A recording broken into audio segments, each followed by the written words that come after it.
ஜெய் வாராகி, என் அன்பு குழந்தையே, உன் குடும்பத்திற்கு சம்பந்தமே இல்லாத ஒரு பெண்ணால் உனக்கு ஆபத்து. என்ன தெரியுமா? யதார்த்தமாக சிலர் உன்னிடம் வந்து ஏதாவது ஒரு வார்த்தையை பேசுவார்கள்.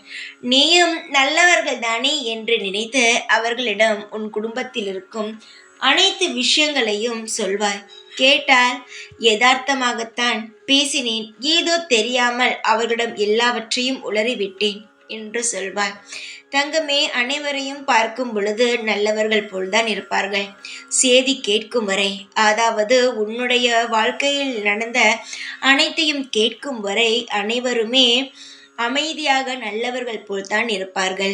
ஆனால் உன்னுடைய வாழ்க்கையில் நல்லது கெட்டதுகளை தெரிந்த பிறகு அவர்களுடைய பேச்சும் பழக்க வழக்கமும் வித்தியாசமாக இருக்கும். அதை வைத்தே உன்னை கொத்தி கொத்தி காட்டி உன் மனதை காயப்படுத்தி விடுவார்கள். இது உனக்கு தேவையா? சொல். தேவையே இல்லாத ஒன்று.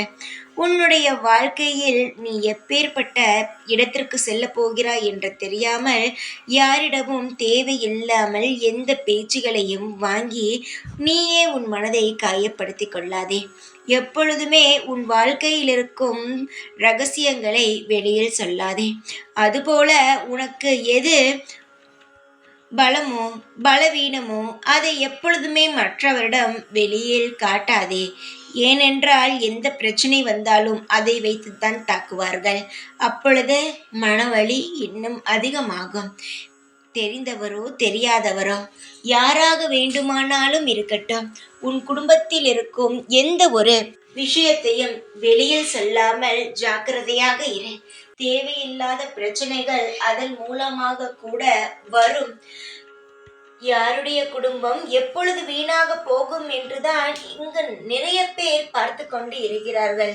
அதற்கான இடத்தை நீ ஒரு பொழுதும் கொடுத்து விடாதே. நீ எப்பொழுதுமே நல்ல முறையுடன் இருக்க வேண்டும் என்றால், நல்லபடியாக வாழ வேண்டும் என்று நினைத்தால், நான் என்ன செய்கிறேனோ அதன் வழியிலேயே நடந்து கொள். நிச்சயமாக நல்லது நடக்கும். நான் சொல்ல வந்ததை சொல்லிவிட்டேன். ஜாக்கிரதையாக இருப்பதும் எல்லாரிடமும் யதார்த்தமாக பேசுவதும் உன் கையில் தான் இருக்கு. ஜாக்கிரதையாக இரு. எப்பொழுதும் உன் கூடவே இருப்பேன். இந்த வாராகி நான். ஜெய் வாராகி.